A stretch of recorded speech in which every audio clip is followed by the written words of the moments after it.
Hello students, hope you all are well.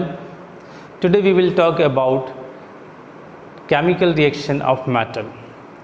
So the first reaction over which we will talk, तो सबसे पहले हम बात करेंगे.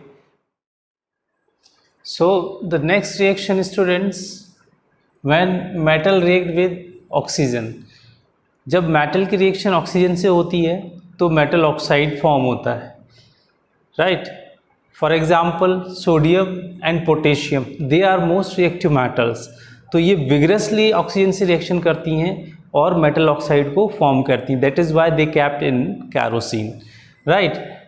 But when we talk about the magnesium, aluminium, zinc and lead, they also react with oxygen and form metal oxide. जब ये metal oxygen से reaction करती हैं तो मेटल ऑक्साइड फॉर्म करती हैं, और ये मेटल ऑक्साइड क्या होता है, मेटल के ऊपर एक लेयर बना लेता है. जब मेटल के ऊपर एक लेयर आ जाती है मेटल ऑक्साइड की, तो ये मेटल ऑक्साइड लेयर फिर जो ऑक्सीजन से रिएक्शन है मेटल का उसको प्रिवेंट कर देता है. यानी एग्जांपल के लिए suppose this is zinc metal, और जब ये एक्सपोज हो रही है एयर में तो इससे ऑक्सीजन क्या कर रही है, रिएक्शन कर रही है. और जब ऑक्सीजन रिएक्शन करेगी तो जिंक ऑक्साइड बनेगा. तो ऊपर की तरफ ये जिंक ऑक्साइड की एक लेयर आ गई. अब ये लेयर क्या करेगी, अंदर जो जिंक प्रेजेंट है उसकी रिएक्शन फर्दर ऑक्सीजन से नहीं हो पाएगी. That means the zinc oxide preventing further reaction of zinc and oxygen. So it also protect metal for further oxidation. For example, here I have taken when magnesium react with oxygen gives magnesium oxide, zinc react with oxygen gives zinc oxide, when aluminium react with oxygen gives aluminium oxide, and when lead react with oxygen gives lead oxide. If you have remember in laboratory or in your first chapter, one question was there, why we have to clean the magnesium ribbon before burning. Why we have to clean the magnesium ribbon? Magnesium ribbon को clean क्यों करते हैं उसको burn करने के पहले?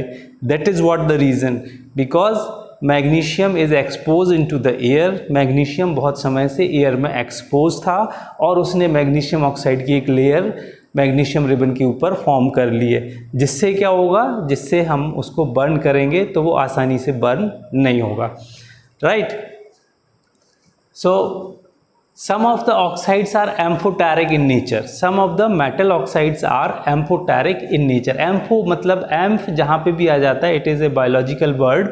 So ampho means both, यानी कि ये एसिड से भी रिएक्शन करता है और बेस से भी रिएक्शन करता है. For example aluminium oxide, lead oxide, zinc oxide, ये हैं तो metal oxide, right, but they react with both acid and base. And when they react with acid or base, they give salt and water. When we get the salt and water in neutralization reaction. So here you can see when zinc oxide react with hydrochloric acid gives zinc chloride and water is produced. Similarly you can see zinc oxide when react with base gives sodium zincate, which is also a salt, and gives water, right. So this is what amphoteric oxide. Amphoteric oxide means which oxide, metal oxide which react with acid and base both. Okay. Reaction of metal with water. Water के साथ metal की reaction कैसी होती है? तो when metal react with water, they gives base and hydrogen gas is released. When we talk about the sodium and potassium, since they are most reactive metal, वो सबसे ज़्यादा रिएक्टिव मेटल होते हैं. तो when they react with water, they give sodium hydroxide and potassium hydroxide base, and they react vigorously with the water. That is why they are kept in the kerosene. But magnesium की बात करेंगे तो magnesium जो है वो cold water से reaction नहीं करता है.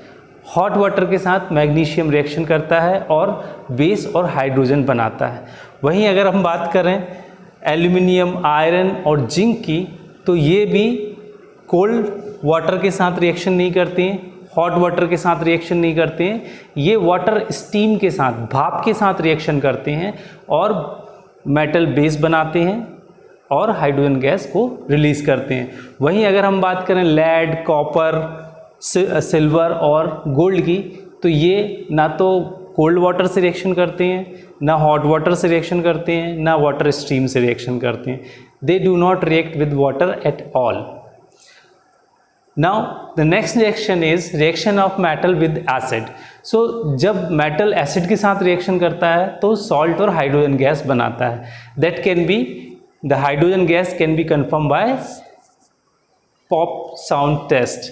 जब हम बर्निंग मैच स्टिक को टेस्ट ट्यूब के पास ले जाएंगे तो एक पॉप साउंड की आवाज़ आती है, उससे हम कंफर्म कर लेते हैं कि that odourless colourless gas is hydrogen. Okay, so for example here we can see when sodium react with HCl hydrochloric acid, it gives sodium chloride plus hydrogen gas. Hydrogen gas is released, right?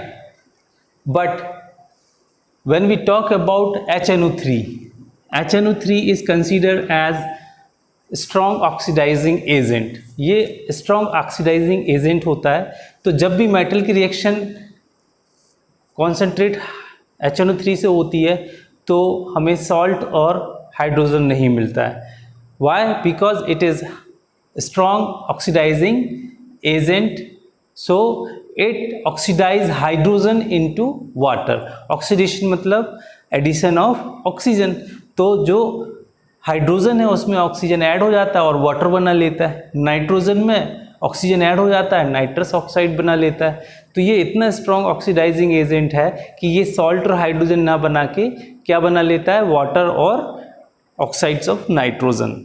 But in case of manganese and manganese, in case में जो dilute HNO3 है, dilute HNO3 means what will happen in the case of dilute HNO3, the oxidising capacity और the strength of oxidation of nitric acid will be reduced, and in that case हमें magnesium का salt मिलेगा, hydrogen gas निकलेगी, manganese का salt मिलेगा, hydrogen gas निकलेगी। So this is the reaction of metal with acid.